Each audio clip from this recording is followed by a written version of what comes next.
Praise be to God. I come to bear witness that there is no other God but Jehovah, and that Jesus Christ is his only Son, a prophet and Savior of the world, that there is no other name whereby men shall be saved but by and through the name of Jesus Christ. And at the name of Jesus, every knee shall bow, every tongue shall confess that Jesus Christ, the only Son of the most sovereign, omnipotent God, is Lord. Grace and mercy to the world and to my kingdom, brothers and sisters, peace be unto you, and God be glorified. As we come to the conclusion of this matter on addiction, a call to worship other gods. Addiction, a call to worship other gods. The first of this series, we gave you alcohol, a god to the alcoholic. And we posed the question, to drink or not to drink. I would strongly urge anyone that's of age or even below age, never drink. There is nothing in it for you. You do not have to follow the group. You do not have to find yourself trying to go along to get along, to be with a bunch of clowns that all they want to drink is get drunk and pee on themselves and do stupid, dumb things. You do not have to drink. Then they grow up into older adults and they do stupid, dumb things when they get alcohol in them. So for those of you that are here this morning, drink for what? For what? Most people don't tell you the backside of the alcohol, but I'm here this morning to remind you, drink for what? To be cool? Drink for what? To let people think that you're part of a clique? Drink for what? So you can get a DUI?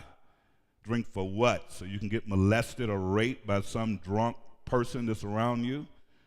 Never drink, and if you have started, stop.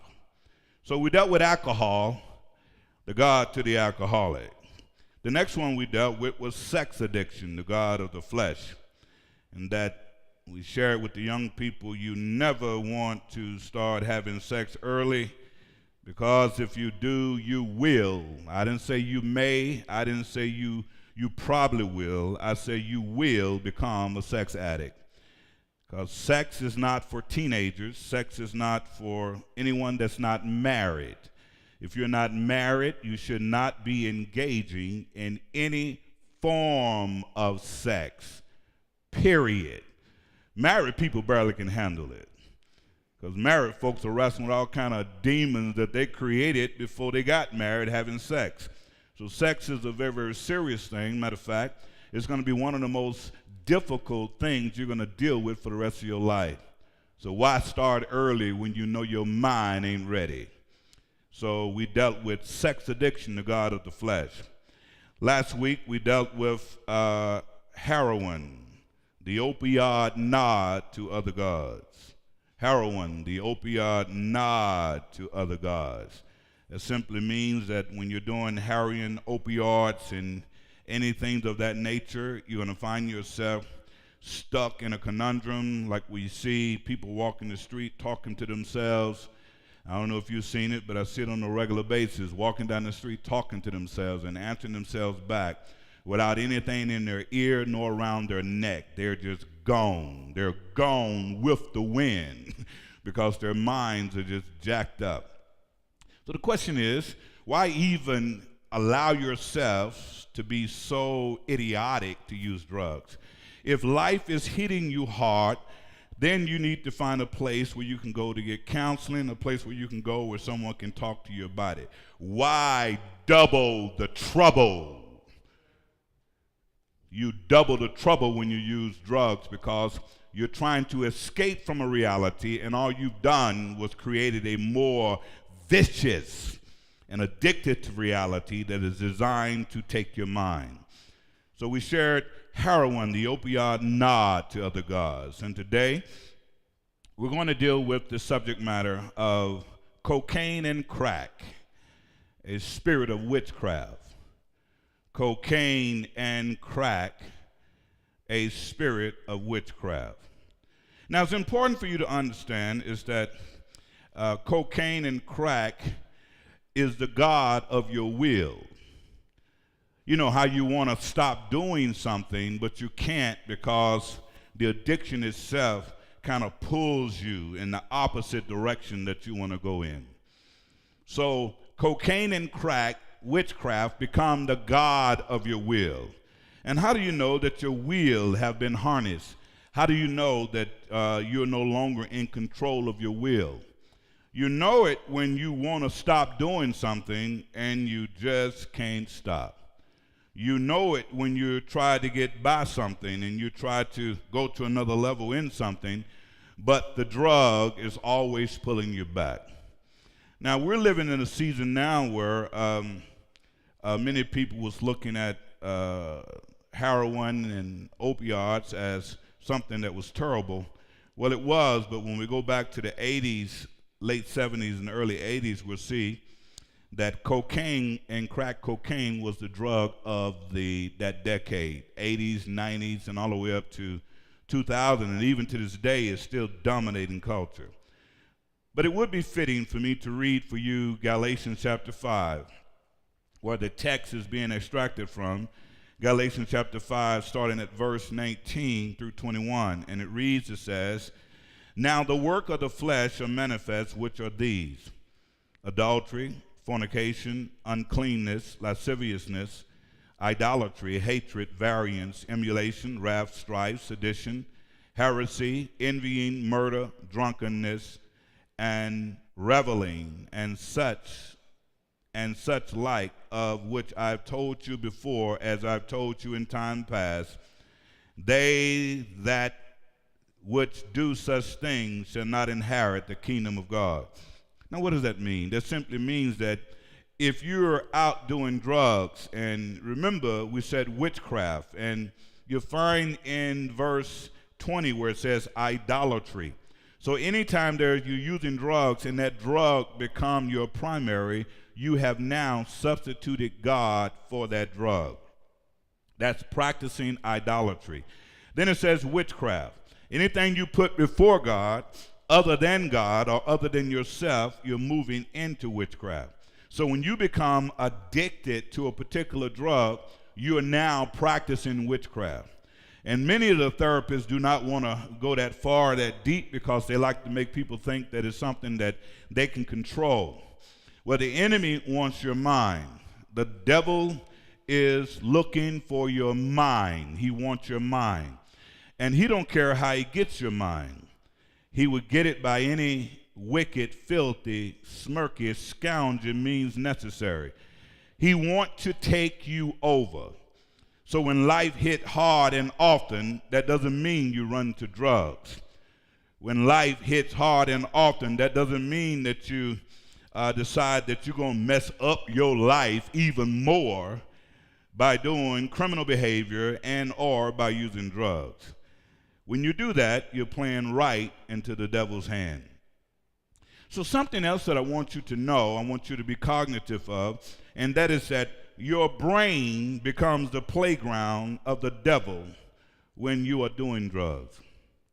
So the moment you start doing drugs, you're giving the devil an opportunity to go in your brain and start playing with things in your mind. And now you're seeing things that you've never seen before. You're hearing voices that you never heard before. You're doing things that you wouldn't do if you was in your right mind. So the enemy, Satan, the devil, our adversary, which the scripture tells us in John 10:10, it says, "And the thief cometh not but for to steal and to kill and to destroy." The moment you start using drugs, be it alcohol, be it methamphetamine, be it smack, crack, be it cocaine, be it whatever particular type of derivatives you want to use, be it a stimulus or depressant, the moment you start using drugs, you personally are giving the devil permission to mess with your mind. You're giving him permission to mess with your mind. And when he comes to play in your brain, he's coming to cause all kind of destruction. Why? Because his job description says he come not before to steal and to kill and to destroy. The moment you start using drugs, you give the enemy access to the most powerful thing you have in your body, and that's your mind. And when he gets your mind, his whole goal is to turn you over to himself so he can use you like he wants to. Now, what does that mean? I know sometimes we hear these phrases and sometimes we just don't get it. But if you would look at people that have been in and out of treatment centers, and if you watch the movie New Jack City, where you had Wesley Snipes and you had Chris Rock playing the crackhead, and you see all of these things, and sometimes we laugh at that and we giggle, but not knowing that this person's life is now being controlled by drugs. This person don't take care of hygiene. This person really don't brush their teeth. This person look wild, look like he jacked up all the time, don't put on good clothes, act crazy, do crazy stuff. Why? Because he's wrestling with addiction. He have the itch, he's scratching and doing all kind of crazy stuff. Why? Because it is the drug that caused him to do that. But the danger with drug addicts or people that flirt with drugs, and this is how the enemy can get you so hooked, because the enemy starts to get you to think that you are in control. I'm in control of this. And when someone try to help you and try to say don't do it, you fuss and argue with them. I know what I'm doing. I'm not hooked. I'm not on this. Leave me alone. So the ruling spirit of addiction is pride. Pride. The scripture says pride goes before destruction, and a haughty, the word haughty means heady, high-minded. Can't nobody tell you nothing. Pride goes before destruction, and a haughty spirit before the fall, which simply means that if you keep going the way you're going, you will fall, and great will be the fall of it. So, are you letting the devil play with your mind by ingesting drugs? Are you giving the devil permission to destroy you because you can't take life? Life is hitting hard and you mad.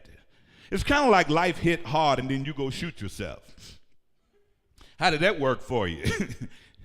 Life hit hard and then you go and cut yourself. Life hit hard and then you get in the mirror and just slap yourself over and over again. It doesn't work when life hit hard. That's God allowing that to take place so you can move closer to him. He wants you to move closer to him. You say, well, I don't believe in God. Just keep living. One day you will. But move closer to him. We're not going to debate it or try to get you to be convinced that there's a God. The moment you open up your eyes, when you walk outside and look around, you got to be a fool to say that there's no God. But life hit hard and often.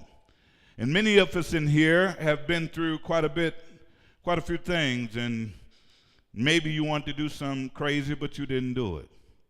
I said to those that are strong, you will weather your storms and know that the stuff you're going through is only seasonal.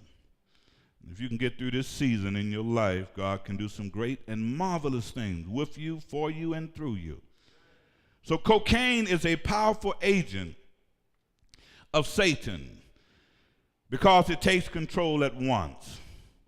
You see, the devil want to control your mind. It's kind of like having robots, and you program robots to do what you want them to do. Well, the enemy want to program you, and when you do drugs, you give him the key. You say, okay, devil, use me. And the devil said, well, I need you to ingest drugs, and you get drugs. And the devil said, good. Now I can program you to do what I want you to do. I can program you to fail. I can program you to be addicted. I can program you to lie, cheat, and steal. I can program you to do all those things that you vowed you would never do. Then you wake up one day in the dustbin of life, looking at 20 to 40 years in prison because now you allowed the enemy to come in your mind. You took the drink, you took the hit, you did all of this stuff because you wanted to be a part of some clique. And I'm here today to tell you that never use, and if you have, stop. Look to your neighbor and say you need to stop it.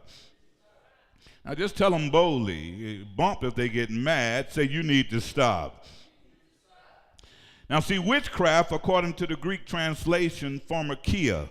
The word pharmakia, we get the word pharmacology. The word pharmacology means to charm. The word pharmacology also means remedy. It means drugs. It means to charm, and to charm means to bewitch. So when you're using drugs, the enemy wants to bewitch you.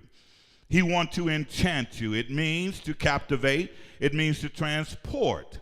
It means to lure, to entice, to put in a trance. It means to possess. Therefore, the ruling spirit of drug addiction is the spirit of witchcraft and pride. I know what I'm doing. Leave me alone. I ain't bothering nobody. I just feel good when I use. And that's all a part of the hook. It's the euphoric feeling of making you feel good. And in your feeling good, you destroy your life. It's kind of like a frog swimming in a pot, and the frog thinking that he's swimming in a pool, not knowing that the pot is on the stove, and he's being cooked without knowing it. And all of a sudden, the frog looks around and says, where are these bubbles coming from? And the bubbles begin to pop up, and the frog now realized that the temperature of the water has changed. Now, the frog tried to make haste to get out, but in his haste, the more he tried to get out, the more he stays in, because the temperature of the water gets hotter, so he can't swim in hot water. And the frog dies in the pot. And that's what happened to many young folks today. They go all in on something that's destroying them. And it seems good when you're doing it. It feels good. It seems like it's right. And you do it and you do it. And one day you wake up, you look up, and you see yourself in a situation like the frog in the pot. And by the time you get ready to get out, it's too late. The enemy has entrapped you with your addiction. Look to somebody and say, open up your eyes. So cocaine is a powerful central nervous stimulant. Cocaine produce heighten and alter inhibition. It creates appetites, which means that you won't need as much sleep, and is intense feeling of euphoria, which simply says if a person is using cocaine, they're going to have an intense feeling of euphoria, and they're going to feel like they can fly away. We've had many that jumped off buildings because they thought they had wings. You see how the enemy will deceive you and he will deceive you, and his ultimate goal is always to kill you. There are people that are drinking, smoking, getting high, and the end result is jail, prison, death, and addiction. The moment you begin to move into that spiritual realm of the enemy has legal rights to do whatever he wants with you because you've given him permission to do it. Also, cocaine, as I said, can also is prepared from leaves of a cocoa bush in Peru and Bolivia, and even in Mexico, once used as a local anesthetic, which means that cocaine was used as a local anesthetic for ear, eyes, and nose and throat surgery, no longer used medically. So what are the routes of administration? You have people can snort cocaine directly, and it goes to the pleasure center of the brain, causing the mind to vibrate. And here's what really happened when people begin to experiment with cocaine. They take a hit, and all of a sudden, when they take a hit the first time, the brain begins to vibrate. It starts shooting off sparks, and everything starts to vibrate, and they feel this great euphoric feeling because the brain is vibrating. Well, the reason why the brain is vibrating is because the brain was not allowed for that to ever happen. So what you've done was given the devil permission to go in the playground of your mind. So what happens is, that's the first use. The brain is vibrating over and over again, shooting off, vibrating. Well, then the person really enjoys that feeling. And that's what it is. They enjoy that feeling, and all of a sudden, they want to do more cocaine because they want to get that same feeling. So they take another hit of cocaine, and the brain says, I've already experienced the first time. So the brain says, I'm not going to vibrate as much as I did the first time. So instead of the brain shooting off like this, the brain slows down and start doing that. The brain just starts shooting off slowly. Maybe the brain is at a 10, but now is at a 5. The brain says, I cannot reduplicate that same feeling. So what happens is the person, we call it chasing the high. The person wants that first high, which took them to a 10, but now they're at a 5. And they will remain at a 5. So what they end up doing is taking more drugs to get to a 10, and the more drugs they take, the number goes lower. So they're at a 5, now they're at a 4, now they're at a 3, now they're at a 2, they're at a 1, and now they're depressed. So when they get depressed, what do? They go back and ingest more cocaine because now they're trying to get back to the 10. Look to your neighbor and say, you'll never get the same 10 that you got the first time. That's where the addiction onset come in at. They're chasing the high. They're wanting to get to that same place where they were the first time they took the drug. So another thing is important. We talk about biochemical of cocaine, blocking normal restraints. See, cocaine, in effect, prevent the brain from coming down. So when you're using a drug that's a stimulus, it prevents the brain from coming down. The brain wants to come down, but the cocaine prevents it. It causes the person to not to come down. This is why they can stay up all night, and this is why they don't claim they don't have sleep. But what they don't realize over time, the brain will shut down. This is why sometimes you can see people in broad daylight, maybe walking down the street or at a bus stop, and they're totally asleep. You can come up and take anything from them because they're unconscious.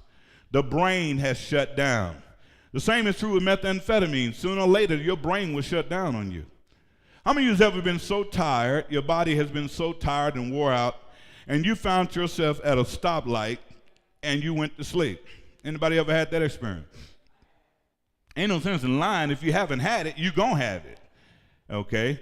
Or you're at a stoplight and you go to sleep. Praise be to God, you got up before your feet came off the brakes, and the car didn't just coast right in the middle of the street. That's because when your mind and your body get really tired, it will shut down on you. Or maybe you wasn't at the stoplight. Maybe you was driving home, and you just said, well, I need to get there, and most major accidents take place anywhere between 1 mile or 200 yards from people's homes. Right before they turn into the subdivision, they had this huge accident. Why? Because the brain shut down. Well, the same is true if you're using a lot of drugs. Sooner or later, your brain will shut down on you, and you will find yourself in a situation where you'll be basically knocked out while driving and wonder why you had an accident. You see, it becomes, when the brain is functioning with cocaine, it's like becoming an orgasmic explosion in your brain. I mean, it's that much pleasure. So what does that do? That makes people want to use because they're now trying to get that high all over again. So what I want you to understand this morning is that cocaine addiction is a very, very serious addiction. It's so serious that when a person is using drugs, they don't realize how serious it is because the focus is so much on the pleasure. And we have a pleasure-driven society right now where our young people don't want no pain. Everything they want is pleasure. They want to wake up feeling good. They want to go to bed feeling good. They don't want to do or cause anything to create any pain. But what I want you to understand is that that's not real life. Real life, you're going to have your ups and you're going to have your downs. In real life, you're going to have situations that are going to be painful. And I think it's important for not only for adults to know that, but even our young people. Fact about it, especially our young people. They need to know that life is not always a bowl of cherries. You're going to run into a buzzsaw every now and then. You're going to be around people that don't like you. You're going to be around people that are going to lie on you, people that are going to try to hurt you. I believe the main thrust of it all is that don't you do that to yourself. If you're in life today and you're breathing, you have an opportunity to have a great life. But it's your life. I've learned a long time ago in talking with young kids all over Missouri and Illinois, I've learned a long time ago, people are going to do what they want to do. And if they do what they want to do, then sometimes you just have to let them do it. Some people learn through experimenting. In other words, there are instructional learners. You say don't do it, they won't do it. Then there are some you say don't do it, they do it anyway. So some people learn through experiment, which means they got to go through it. If they don't go through it, they don't really get it. So your prayer is grace and mercy that God will keep them while they're having their seasonal experience in life. Will the church say amen? But back to this drug. So when we talk about cocaine, the normal cocaine itself, when you break it down through the chemical part of it, normally in response to certain external stimuli, specifically neurons release a chemical called dopamine. So when a person is doing cocaine, they get a chemical in them called dopamine that helps trigger good feelings of euphoria, which means that God has already given you the feeling you need, so you don't need cocaine to trigger anything. The dopamine center the junction of the synapse between the first neuron and its neighbors. It stimulates the neighboring cells and thereby acts as a messenger to the neurons, sending information to the so-called dopamine pathway. Now, what does that mean? I'm giving you the biology and the chemical breakdown of cocaine within the body. What does that mean? The moment you ingest, it causes the body to do some crazy things in your mind. It causes the synapse, those things that hold the neurons that come into your brain, it causes them to close up on them, and it fills those synapses up, which means now you have a cocaine dopamine pathway that has been blocked. Now, if that pathway has been blocked, which means that the neurons cannot pass through as they get in there, then it causes a buildup, and that buildup gives you that euphoric feeling, and from that euphoric feeling, it causes you to be high. Now, what happens is that once those chemicals begin to break down and leave those synapse areas, then the person wants that same feeling, so what do? They ingest more and more of the cocaine.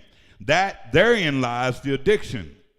We have to be real careful because sometimes kids don't get it. They don't understand that when they're doing drugs, all they're doing is giving the enemy access or the keys to play in their mind. And when he come to play, he coming to kill, to steal, and to destroy. Okay, pathways of euphoria. Once dopamine pathways go through a major emotional center, and that emotional center we're talking about is the limbic center. That limbic center is a place that supplies the dopamine, which causes everything to build up. So now you are so high that you want to stay high. It's kind of like you're at a 10, you don't want to go to no 7. So at a 10, you want to stay at a 10. But what happens when it empties out? What happens when all of that begins to drain? Then the person that is on cocaine, the person that has been using drugs, go into a severe depression. So you're thinking they're using drugs because they want to stay high. No, they're using drugs because they don't want to be depressed anymore. Therein lies the conundrum. So now they're using drugs not to be depressed, but while using drugs, they go get back depressed. So they keep using drugs to fight off the feeling of depression. So what does all that mean? It means that the devil is smart enough to play with your feelings, to make you feel good while using it, knowing that the more you use it, the more depressed you're going to become. And there are many addicts that will kill themselves as a result of not finding drugs, or they would do the opposite. They would get drugs and take more than what they need and create an overdose. So that's the pathway to euphoric feelings. The other thing that I want you to understand is that smoking crack highly produces addiction. In other words, years ago, if you were smoking crack, the onset of addiction is very strong. But also, the injection of crack cocaine or cocaine can cause the onset of addiction to be very rapid, which simply means to go directly to your brain. Okay? Short-term use of crack cocaine produce symptoms that are long-term cocaine dependency. So I had a gentleman that I was working with years ago. He said, Mr. Curry, don't worry about me. I'm good. I use it every now and then for recreation. Not knowing that he was setting himself up, because the more he used it recreationally, the more he became dependent on it. And the more he became dependent on it, the more he became an addict.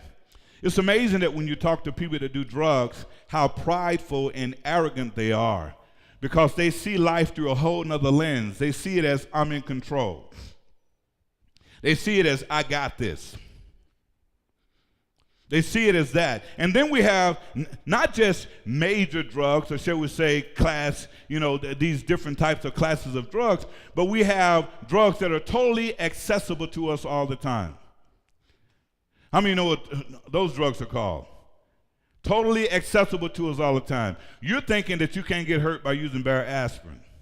You're thinking you can't get hurt by using, the ibuprofen. You're thinking that nothing can happen to you when you use prescription drugs. But how many of you know that those are just as deadly if you're using them not according to the prescription that the doctor is giving you? If I take medication, the doctor said take this medication 2 times a day for 30 days, and I take this medication 4 times a day for 30 days, I have violated my prescription. Isn't that right? And the stuff that you take, if you don't take all of it, you're supposed to flush it down the toilet. You never leave medication up around, because you never know who may try to get it. Amen? So prescription drugs can become just as deadly as cocaine. And we're discovering that a lot of that is taking place in people's homes. The other thing I want to give you is that I remember years ago when I first got in the field, that was back in the 80s, and there was some great scientists that was practicing on monkeys. And what they would do with the monkeys, they would put the monkeys in the cage, and while the monkeys was in the cage, they would hit a button and bring a little cocaine to the monkey's nostrils. And the monkey would hit the lever to ask for more cocaine. So they had this little thing on the monkey, and the monkey would hit the lever to take a hit. And the monkey started to like it. And what they end up doing, they stop the cocaine from going to the nose of the monkey. And when they stopped the cocaine from going to the nose of the monkey got mad. Because every time he hit the lever, he got a hit. He hit the lever, he got a hit. And the monkey would do it until there was no more cocaine in the lever or in the dispenser that would bring out so he can take a hit. So what happened was that they did it for a little while, and what they discovered was that the monkey was hitting the lever hundreds of times over and over again, just hitting the lever. And he was angry because there was nothing coming out. He had got so used to the ingestion of the cocaine that he hit the lever. And the scientist said this monkey would have hit the lever until he died. But what happened was the mucous membrane in his nose, everybody got one of these middle things in your nose. The monkey had ingested so much of the cocaine until he snorted this thing out. Blood started coming out of his brain. And his whole nose, everybody know what I'm talking about, that thing that separated. He had snorted that so much until that had fell off. It was no more there. And that's when they realized how potent cocaine was. Cocaine is a very addictive drug. And what the monkey started to do, he started to bleed out the nose, and it was thick red blood. And that's when they took the monkey back. They took him and did surgery on him. After they did surgery on the monkey, and they brought the monkey back to the cage and put the pipe and had the dispenser to give him more drugs, and you would think that the monkey would not hit that lever. No, the monkey hit the lever over and over again until the monkey died. That's how addictive cocaine and drugs are. They're designed to kill you. They did an operation, fixed him up, put the mask back on him, and he just kept hitting the lever. And he died. He snorted until he got an overdose, and he died. So the reason why I say what I say is because drugs is no game. It will take you out, and it's designed to take you out. So like monkey, like man. Are you allowing drugs and alcohol to ruin your life? That's the question you got to ask yourself. Are you taking prescription drugs? Are you so arrogant and so prideful that you don't want to listen to someone?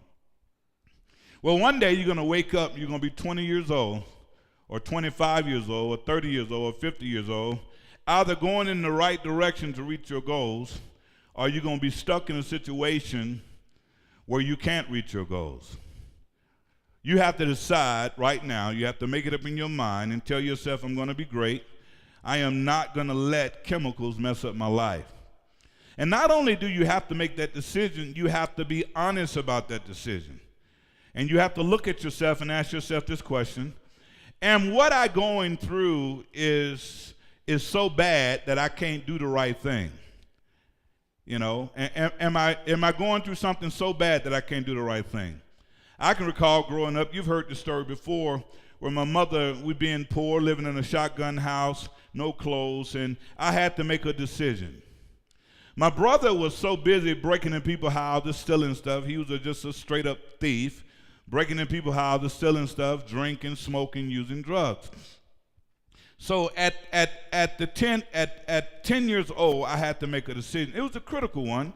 It was a critical one because I had thoughts of going with him to steal and break in people's houses. You know, a fact about it, I even walked up to a house, and my brother and I was together, and some just led me in a totally different way, and I ended up going to school. So it doesn't mean that you don't have thoughts of doing crazy things. But then there's an inner thought in you that once you listen to the inner thought, it will redirect you and change you and send you in another path.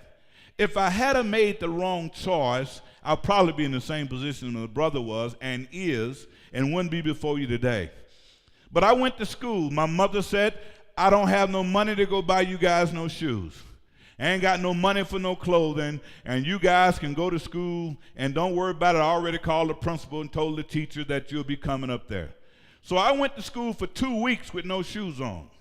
Now, I could have decided and did like my brother. I'm too ashamed, I'm too embarrassed to go to school like that, but I went anyway. And by going, after the third, maybe getting into the third week, one of the teachers brought me a pair of shoes. And her name was Miss Moore. And she's the same woman that flunked me out of the 4th grade. Why? You said that was bad of Miss Moore. No, Miss Moore was a loving teacher. She was not going to pass me on knowing that I wasn't ready for the 5th grade. That's a lot of love. She took the risk to say, you're not ready. And she flunked me, bought me a pair of shoes, and flunked me. Can you see the conundrum? Can you see the paradox? It's a seemingly paradox, but it's a lot of love. So what did I do? I had to move past my shame. I had to move past what the guys was talking about. They was bullying me. Look at you. You ain't got no clothes. You ain't got no shoes. You got to decide that you're going to be great no matter what it is. And drugs and alcohol will never, ever lead you to greatness. You will always lose when you use drugs. You will always lose. And you can't blame no one but yourself. It's you. There are some people out there that have been through a whole lot of stuff. People that have been raped, little boys been raped, little girls been raped, but there are senators and congresswomen right now. There are people that have been through a lot. The stuff you're going through is really nothing because you are going through stuff where somebody else has been through much more than you. It's bigger than you. It's deeper than you. It's about the kingdom of God. Don't allow addiction to throw you off. Don't allow what didn't happen for you or to you or with you throw you off. Stand up and be the young man or young lady that God needs for you to be. The other thing I want to point out to you is from euphoric to paranoia to psychosis. From euphoric to paranoia to psychosis. You can chase the euphoric feeling, and the more you chase that euphoric feeling, then you'll find yourself trying to get high all the time. I've talked to many guys that's in prison and in jail, and most of them told me, they said, well, Counselor Curry, what I didn't understand is that when I got through doing drugs, my problem was still there. When I got through drinking alcohol, my problem was still there. When I got through breaking in people's houses, robbing folks, my problem was still there. What they didn't understand is that you can medicate your problem, but it doesn't leave. The medication hides the symptoms. When you take medication for your cold, the cold is not gone. What the medication has done is got rid of the symptoms. What are the symptoms in your heart? What is your heart telling you? Are you angry? Are you frustrated? Are you mad at the world? Are you mad at your mother and your father? Are you mad at everybody? Is it always about you? All your anger is symptomatic of what's going on in your heart. And all the drugs in the world you take is not going to deal with what's going on in your heart. Look to your neighbor saying you got to come face to face with yourself. When you come face to face with yourself, it's impossible for you to lie to yourself. When you look in the mirror, you can't say that ain't me. When you look in the mirror, you can say that I don't have that pimple on my face and that pimple waving at everybody. When you look in the mirror, you can't deny who you are. You can't deny that you got a knot upside your head. When you look in the mirror, you see who you are. And when you see who you are, you either accept it or you make cosmetic changes about it. Well, that's in the flesh. When you look at your heart, you have to see what's really going on with me. Why am I acting this way? Why am I doing the stuff that I'm doing? That ain't me. Why am I acting the fool? Why am I being the way that I'm being? And I challenge you to go in your heart, look at yourself and see yourself for real. You're smarter than everybody think you are. Look in your heart and say, you know what? I don't have to do this. You know what?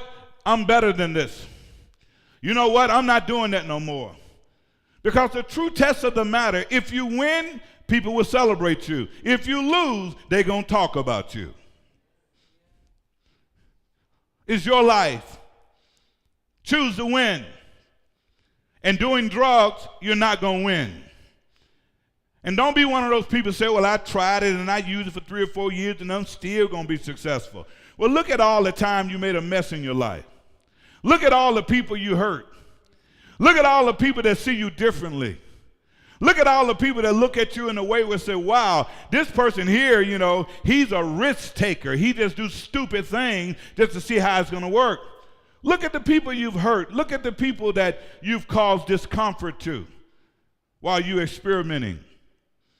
I say to you, you don't have to chase the high. Never start, so you don't have to stop.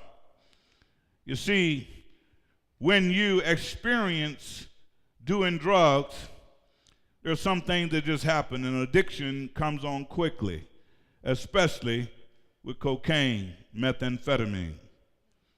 So you got high, you feel good. Now you're to move from euphoric to paranoia. So what does a paranoid drug addict look like? They have compulsions and they're very addicted. They become paranoid. They're looking around the corner. They're thinking the cops are trying to find them. When they go in their room, they're praying to God that their parents don't search the room. They're always looking and they're afraid. They can never rest. They got the euphoric feeling, but now they're paranoid. They're paranoid because they know what they're doing is wrong. You know, it's kind of like finally getting what you want, but you can't enjoy it. Finally getting what you want the euphoric feeling, but you finally got it, but you can't enjoy it because now paranoia has set in. There are young men and young women carry 9mm, AK-47, Glocks, and they walk around with guns and paranoid because they got drugs on them and they don't know who's coming up to rob them.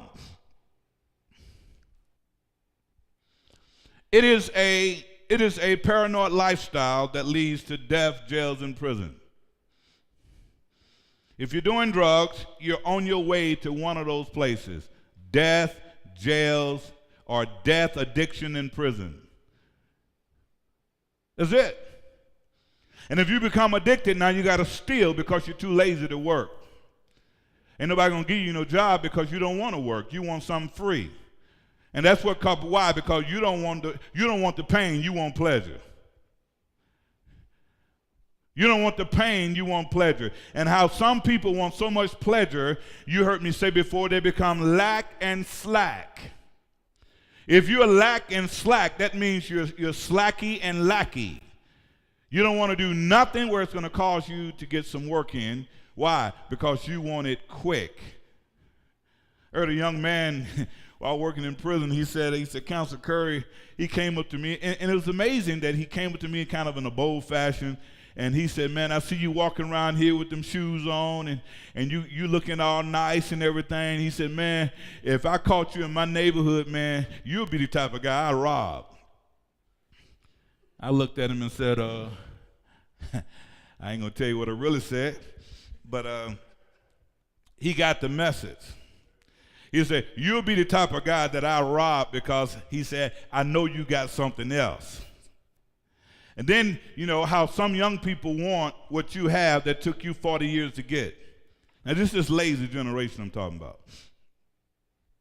They want the house you got. They want the car you drive. They want the clothes you wear. They want the money you have. But they don't want to do what you did to get it. They don't want to wait no 40 years to be able to get a house that you own. They don't want to wait no 35, 40 years to drive a nice car that you went to school for, you slaved for, you done did all this stuff for, and you finally get to a point where you can look nice, ride nice, live nice. They want all of that before they turn 20. Which simply means now they got to rob you for what you got because they don't want to work. And as a result of that, people that are pleasure seekers, they want the quick fix. They want to be happy right away. And for you young people, know this, nothing comes easy. If it comes easy, there's a trick to it. You got to work. You got to get that part-time job. That's what I said. Start at McDonald's. I see a lot of young people at McDonald's, and I just clap. I get super excited when I see them. 16, 17, 18, working at McDonald's. Good morning, sir. It's good to see you again, Mr. Curry. Well, it's very good to see you. I get excited, and I tell them all the time, this is not a destination. This is a rest stop. Well, thank you, Mr. Curry. That's exactly what I'm planning on doing. And they say, well, I'm in school right now. I'm planning on going to college, and I'm going to do this and I'm going to do this. I get excited. Why? Because they understand that nothing comes easy. You got to work. You got to put your time in. You got to be at McDonald's and shuffle some burgers, or wherever you at, put the work in. And sooner or later, what you dream for will come to you. So I encourage them all the time. I said, this is just a rest stop, but it's good to see you resting. Keep working. This ain't where you're going to be. You got much more to do, more places to go. Don't be lazy. Do something. And they just smile. And when I come to line, I have about 4 or 5 of them trying to wait on me at the same time. It's amazing how these babies just need to be encouraged. They just need to be encouraged. That life is not going to wait. You can get your euphoric feeling by doing the right thing. You don't want to be in a state of paranoia, running around having a hallucinogenic rehearsal, living a crazy life, running from people that's trying to destroy you. And if anybody is selling you drugs anywhere, they already know you weak. Write that down. If anybody's selling you drugs anywhere, they already know you weak. They're not going to sell drugs to someone that they perceive as strong because they know they're not going to buy it. The drug dealers always prey on the weak in the group. They look for those that got problems at home. They look for those that are doing stupid things in school. They look for those that are flunking out of school. Look for those that are missing class. They look for those because those are easy customers. They're easy customers. You won't go to class. You're flunking out of school. You're getting bad grades. You are the criminal that they're looking for. You play right into their hands. So for those of you that are good students, they want you too, but they know you're too focused to do stupid things. It's kind of like in the jungle. All predators knows the weak ones. And those that are weak, that's who they're going to devour. You don't have to be weak. Stand up on the inside of yourself and say, I'm not doing drugs anymore. I'm done. I'm not going to do cocaine. I'm not going to do methamphetamine. I'm not going to do heroin. I'm not going to drink alcohol. You got to stand up on the inside of yourself and tell yourself, when I feel down, when I feel depressed, when I feel bad, I'm talking to God. Pray. If you get tired of talking to God, talk to your mother or your father if they got some sense. If you can't talk to them, talk to your teachers. If you can't talk to them, find someone that you can talk to be able to help yourself be better. The same is true for adults. It's not just teenagers. If you're an adult and you're 45 and 50 years old, find someone you can talk to and be honest about it. You don't have to be paranoid. So you're running from euphoric feelings, and now you're in a paranoid state where everything is coming all around you, and you're looking all around. What am I going to do? How am I going to get out of this? You don't know if the cops coming or not.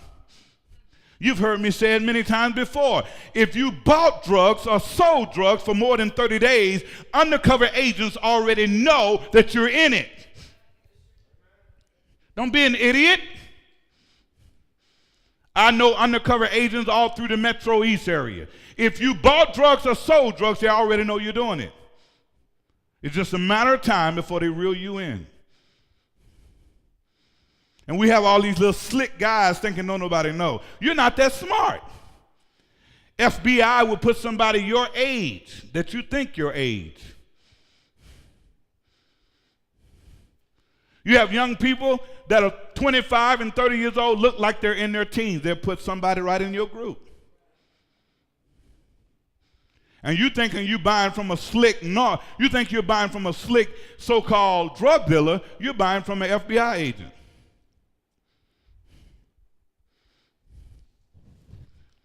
And they're not going to arrest you right away. They're going to let you buy at least enough that's going to send you to jail.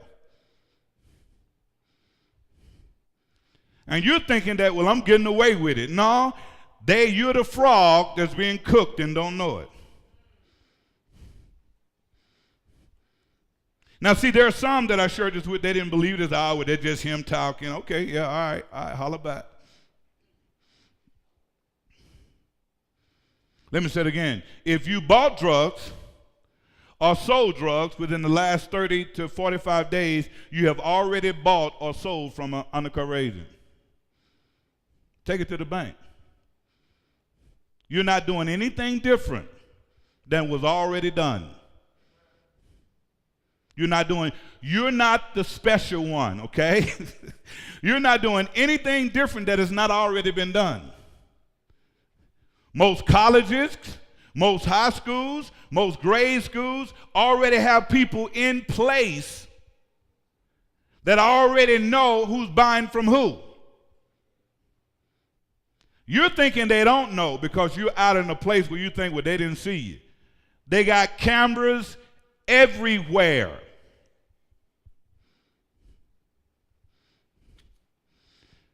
And then when they release them hounds on you, now you're crying. When your pastor had tried to warn you. But the pastor don't know what he's talking about. Even though I've been in law enforcement for the last 30 years, I'm dumb. I don't know what I'm talking about. I've been around FBI agents. I'm just as stupid as they come. I don't know what I'm talking about. And then when you're looking at that time, now you wish you had to listen. Let me give you the last one. That's psychosis. Remember, from paranoia, from euphoric feeling. So the enemy wants you to use drugs so you can get that feeling. Everybody want to feel good. Everybody want to feel good. I feel good. How you feel? I feel good. Yeah, man, what you got? I want to use what you got. Everybody want to feel good. Now that you feel good and you got drugs at your house, because you got to have them at your house or on your body if you want to feel good on a regular basis, now you worried that your parents going to find out where they at, and if they ain't in your house, you got them in your jacket, or you got them in the yard out there somewhere, or you got them stuck underneath the car tire, or you got them where they're easy access. And if you got them in a place like that, you're paranoid that somebody's going to find it. Well, what happened if a young child finds it? It's kind of like a gun. What happens if a young child find that 9mm that you have and they start playing with it? And you know, our kids, they're going to look down the barrel. Ooh, what's that? They looking down the barrel with their little hands on the trigger and blow their brains out because you, with your wanna-be high, happy self, are doing things that putting your whole family in jeopardy. What happened when the guy that put the drugs in your bag and now all of a sudden he's mad because his drug dealer wants the bag back, but you got it at home and you're scared to go home to get it, and they end up coming to your house and your parents are in the house and they draw weapons saying, we want our drugs back. You see, it's bigger than you, it's deeper than you. But you're chasing that euphoric feeling. Now you're paranoid. And the last one is you move into a psychosis. Now the word psychosis literally means you are crazy. You're crazy. But you know what your feelings are, and you're frightened, but despite everything that's in you, that is happening to you, even now, you still feel totally in control. All the bad stuff going on in your life, you still feel like, I got this. You feel like you're in control and that the drug, cocaine, really, really causes you to be blind in your reality. This is why we have the school to prison pipeline. They are dependent on young people to keep doing dumb, stupid things so they can send you to prison, which is modern day slavery. You're just a slave. You're a slave before you become a slave. You're a slave to the addiction, and when you get to prison, you're just going to be a bigger slave. When are you going to end slavery in your own mind? And one way to start it is never use drugs. Never use. And if you got girlfriends that say, well, girl, you ain't like everybody, I just say, thank you, Jesus, I ain't like y'all. Never use. Don't be so weak where somebody can talk you into doing something so stupid. Are you that needy? Do you have to have boyfriends and girlfriends where you have to be a part of something and, yeah, man, we this and we that? And all it's going to do is mess up your life. And you look up, like I've seen many of them, 17-year-old young man, as I wrap this up, ended up doing a hit for some of his gang-banging buddies. They said, hey, man, we want you to go hit these guys.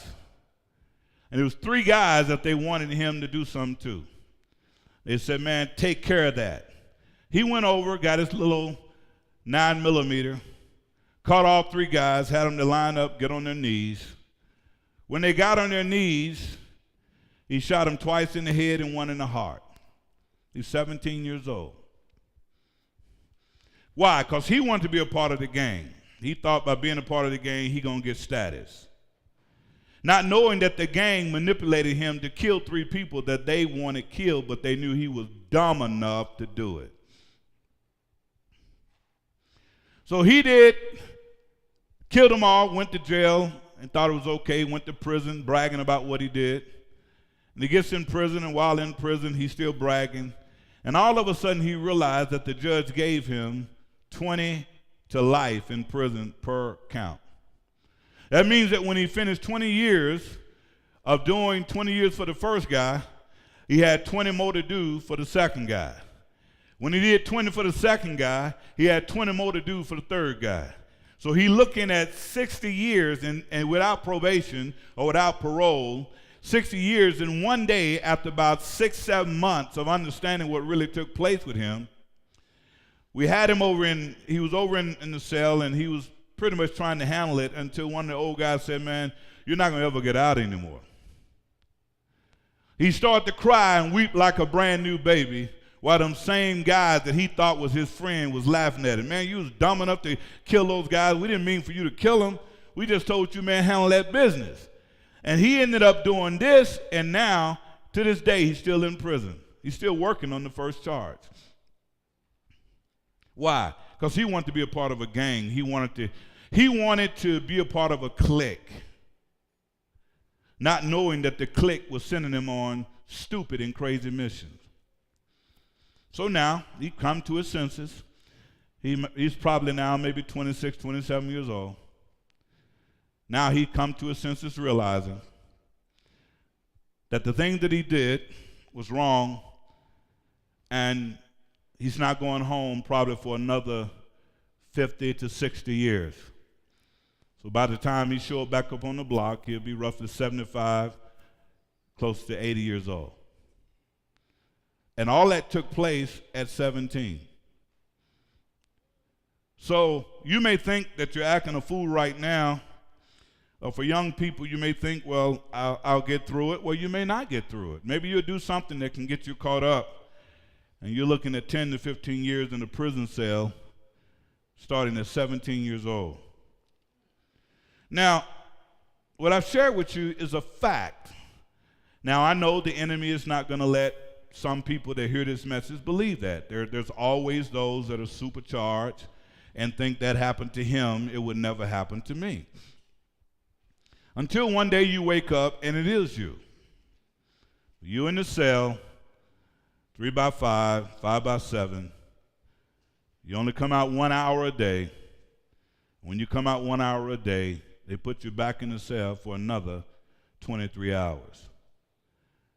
The point I'm making to you today as we wrap this series up, doing drugs of any kind, be it methamphetamine, be it heroin, the opioid, the nod to other gods, even be it sexual addiction, any addiction that you allow yourself to get involved in is designed to destroy your mind. And you'll find yourself having hallucinogenic rehearsal. You're finding yourself wanting to be involved in it. Then you set up a culture of belief where you'll be around people that do what you do. And the last people you want to listen to is somebody like me, maybe your parents, and people that really, really want you to do great in your life. And as you heard me say it before, 2 types of learners, we can even add the third one. You have your instructional learner, people that hear instructions and follow them.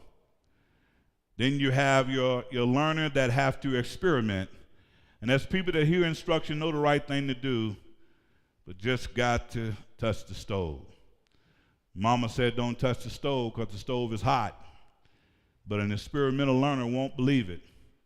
He just gotta touch the stove. And when he discovered the stove is hot, it's too late. Now he's being carried off, living in a life that is not going to be conducive to what God had for him in the very beginning. So as we conclude this matter, addiction, a call to worship other gods, I would say to those of you that are here this morning, those of you that will be hearing this CD, never use drugs. Ever. Never start, so you never have to stop. Don't be weak where you got to almost feel like you got to be a part of something so people can accept you. Users lose. There's no such thing as winning when you use. There's no such thing. You don't have to start, which means you don't have to never stop. And I want you, those of you that here this morning, it's not about what I'm saying to you, it's really your life. Do what you want with it. Do whatever you want with it. It's your life. We'll be here reaching for you. We'll keep the light on for you. But life goes on. And this is a solemn warning to you. And if you allow your pride, your arrogance to have you to do something that you know is going to destroy your life, The church is here. Been there, done that. Never used drugs, but I've had many struggles. And we have people in the church that have many struggles. So help is always a reach away. And if you need help, come get help, and we'll have someone to talk to you further about where you at. Amen? How many can receive it this morning? Stand to your feet if you receive it.